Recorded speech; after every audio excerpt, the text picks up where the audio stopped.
हरिओम आत्मीय परिजनों, सप्रेम जय श्री हरि। माँ ईश्वर का स्वरूप होती है। माँ की महत्ता में अनेक शास्त्रों ने अनेक वाक्य लिखे हैं।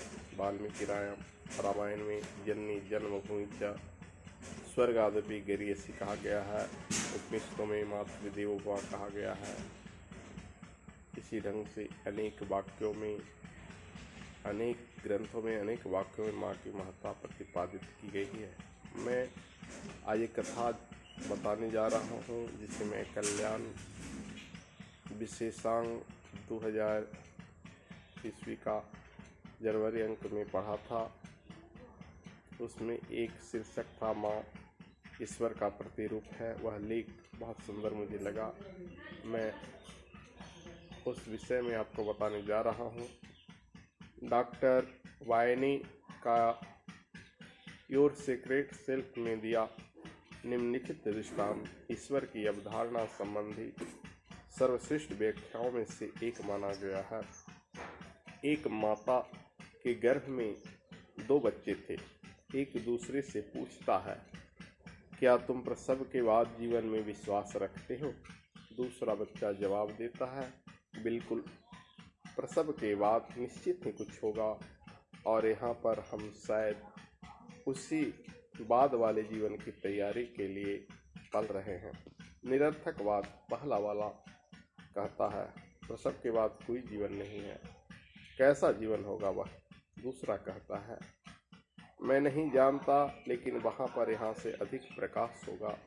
संभव है हम अपने पैरों पर चलें, मुंह से खाएं। हो सकता है हमारी धन इंद्रियां हों जिन्हें हम अभी नहीं समझ सकते। पहला जवाब देता है, बेतुकी बात, चलना संभव है और मुंह से खाना हास्यास्पद है। नाभि नाल से ही हमें हमारा पोषण और अन्य आवश्यकताओं की पूर्ति होती है, लेकिन नाभि नाल तो बहुत छोटी है, इसलिए प्रसव के बाद जीवन तर्क संकट नहीं बन सकता। दूसरा आग्रह करता है, ठीक है, पर मुझे लगता है कि वहाँ पर यहाँ से अलग होगा। हो सकता है कि हमें इस नाभि नाल की जरूरत ही न पड़े।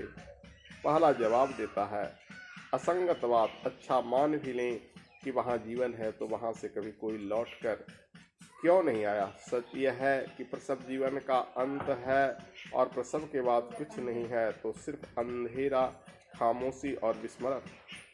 यह हमें कहीं और नहीं ले जाता। ठीक है, मैं नहीं जानता। दूसरा बोला, लेकिन हम निश्चित रूप से माँ से मिलेंगे और वह हमारी देखभाल करेगी। पहला चौंकता है, माँ? तुम माँ में विश्वास रखते हो? यह तो हास्यास्पद है। अगर माँ है तो इस समय वह कहाँ है? दूसरा कहता है, वह हमारे चारों तरफ है, हम उससे घिरे हुए हैं, हम उसके हैं, हम उसी के अंदर रहते हैं। उसके बिना यह दुनिया न होती और न हो सकती थी। पहला कहता है, लेकिन मुझे तो वह नहीं दिखती, इसलिए तर्कसंगत यही है कि उसका अस्तित्व नहीं है। अब दूसरा समझाता है, कभी कभी जब तुम शांत हो और ध्यानपूर्वक सुनो तब तुम उसकी उपस्थिति महसूस कर सकते हो और तुम उसकी प्यार भरी आवाज़ भी सुन सकते हो जो ऊपर से तुम्हें पुकारती है। माँ, माँ, माँ ही तो ईश्वर का असली प्रतिस्वरूप है। हरिओम।